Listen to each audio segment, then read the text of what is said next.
Hello دوستوں، میں ہوں شکیل احمد اور آپ سن رہے ہیں میرے یوٹیوب چینل پر گمنام قصے۔ آج میں ایک ایسے ہی گمنام قصہ لے کر آیا ہوں جس کا ٹائٹل ہے پیٹھ پر سوتیلا بوجھ، اور جسے لکھا ہے M.A. کنول جعفری نے۔ تو آئیے چلتے ہیں کہانی کی اور۔ گاؤں میں دقیانوسی ذہن کے لوگوں کی کمی نہیں تھی۔ جاڑا یا بخار ہونے پر لوگ نمازیوں سے پانی پر دم کرا کر مریض کو پلا دیتے تھے، یا پھر مسجد کے مولوی صاحب سے تعویذ گنڈا بنوا کر اسے بازو پر باندھ دیتے تھے۔ بد نظر سے حفاظت یا کسی دیگر مرض کے لیے تعویذ کو موٹے دھاگے میں سی کر گلے میں ڈال دیا جاتا تھا۔ بیمار ہونے والوں اور خاص کر بچوں کے لیے ان کا یہی عقیدہ تھا۔ اسی عقیدے سے بچے دیر سویر ٹھیک ہو ہی جاتے تھے۔ گاؤں والوں کا یہ عقیدہ انہیں حکیم یا ڈاکٹر کے دہلیز تک جانے سے روکے رکھتا تھا۔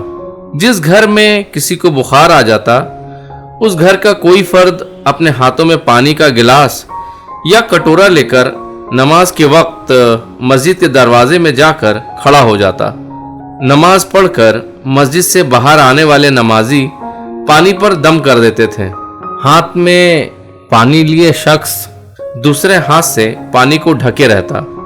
جب کوئی نمازی پانی پر پھونک مارتا تو وہ ہاتھ ہٹا لیتا اور دم کرنے کے بعد اسے فوراً ڈھک لیتا۔ ہندو حضرات بھی اسی عقیدے کے تحت اپنے بیمار بچوں کو نمازیوں کے ذریعہ دم کیا ہوا پانی پلاتے تھے۔ اگر ایک دو روز میں افاقہ نہیں ہوتا تو پھر مولوی صاحب کی خدمت لی جاتی۔ مولوی صاحب مرض کی نوعیت کے مطابق تعویذ لکھ دیتے یا پھر ضرورت پڑنے پر گنڈا بنا کر دے دیتے تھے۔ بچوں میں چیچک نکل آنے کے زمانے میں نیلے رنگ کے گاٹھ لگے گنڈے بچوں کو خوب پہنائے گئے تھے۔ مولوی صاحب تعویذ یا گنڈے بنانے کی کوئی پیسے نہیں لیتے تھے۔ تعویذ دیتے وقت یہ بات خاص طور پر سمجھائی جاتی تھی کہ تعویذ پر 7 مرتبہ جوتا مار کر اسے داہنے پیر کے انگوٹھے میں باندھیں۔ اگر بخار نہ اترے تو دوسرے دن تعویذ پر پھر 7 بار جوتا مار کر اسے بائیں پیر کے انگوٹھے میں باندھ دیں۔ مریض کے ٹھیک ہونے تک یہی سلسلہ چلتا تھا۔ بچہ پیدا ہونے کے وقت بھی حاملہ کو شہر کے اسپتال لے جانے کا رواج نہیں تھا۔ گاؤں کی دائی ہی بچے جنانے کا کام کرتی تھی۔ سائمہ کے بچے کی پیدائش بھی گاؤں میں ہی ہوئی تھی، لیکن بچہ پیدا ہونے کے بعد سے سائمہ کی صحت ٹھیک نہیں رہتی تھی۔ دانش کی پیدائش کے وقت اسے اسپتال نہیں لے جایا گیا تھا، گھر پر ہی بچہ جنا گیا تھا۔ اسپتال میں ہی معلوم ہوا کہ صاف صفائی اور احتیاط نہیں رکھنے کی وجہ سے بدن میں انفیکشن ہو گیا ہے۔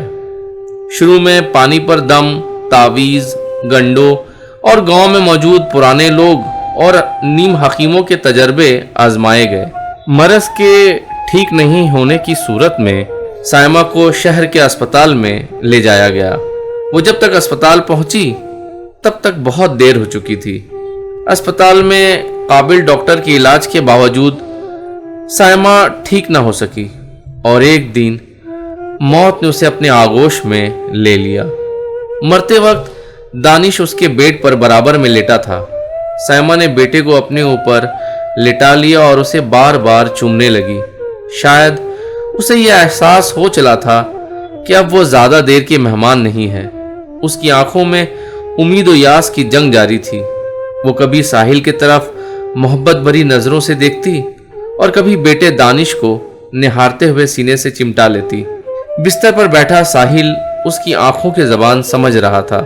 اس نے سائمہ کے سر پر ہاتھ رکھ کر تسلی دی اور بیٹے کو پیار کرتے ہوئے یقین دلایا کہ وہ دانش کو اپنی جان سے بھی زیادہ عزیز رکھے گا، اسے کسی قسم کی تکلیف نہیں ہونے دے گا، اس کی اچھی پرورش اور بہتر تربیت کرنے میں کسی قسم کی کوتاہی نہیں آنے دے گا۔